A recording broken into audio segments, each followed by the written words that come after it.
Welcome to Beardy, Bruce Lee Central.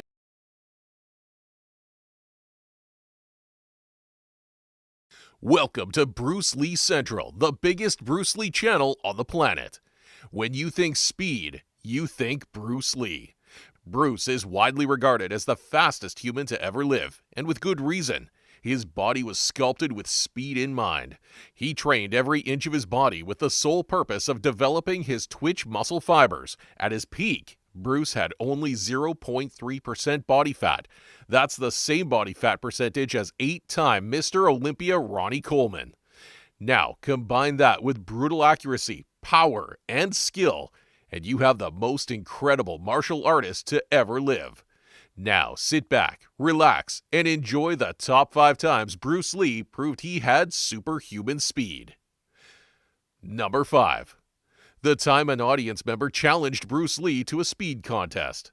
An audience member was watching a Bruce Lee exhibition in California. He wasn't very impressed and decided he was fast enough to block Bruce Lee's punches. Bruce Lee invited the man down to the stage. What followed was complete humiliation. The audience member failed to block any of Bruce Lee's punches. Not a single one. Number 4. The time Bruce Lee used real nunchucks in Game of Death. Everyone told Bruce Lee he couldn't use nunchucks at high speeds consecutively and accurately for more than a second or two. Well, Bruce went on to prove everyone wrong when he used his nunchucks at high speed, consecutively, effectively, and accurately for 6 seconds. Even to this day, Bruce Lee is considered to be the only martial art nunchuck expert to have ever lived. Number 3. The time karate grandmaster Joe Louis was taught a valuable lesson in speed and power. Joe Louis tried to show Bruce Lee how effective and strong a karate punch can be. Bruce wasn't impressed and decided to show him how it's done. Well, the footage speaks for itself. Joe Louis ended up becoming good friends with Bruce Lee after this exhibition. Number 2. The time Taki Kimura witnessed Bruce Lee's incredible speed firsthand and decided to instantly stop doing karate so he could become Bruce Lee's top student. Taki Kimura was invited by Bruce Lee to one of his exhibitions. Bruce wanted Kimura to see what Jeet Kune Do was all about with his eyes instead of just explaining it to him. Kimura went along, and boy was he in for a surprise. He was completely blown away by Bruce Lee's speed, and from that day decided to dedicate himself fully to Bruce Lee and to Jeet Kune Do. At 96 years old, Taki Kimura is still alive and Bruce Lee's longest living student.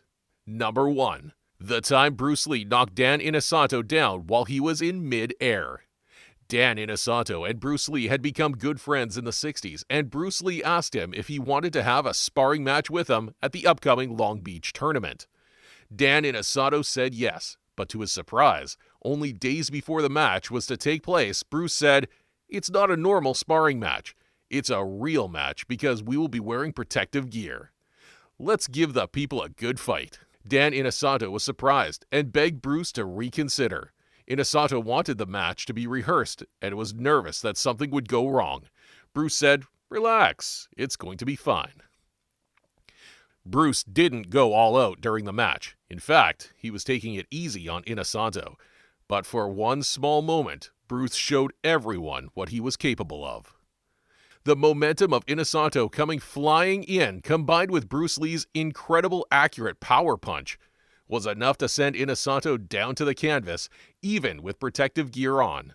Without the gear, Inosanto would have had a very bad day.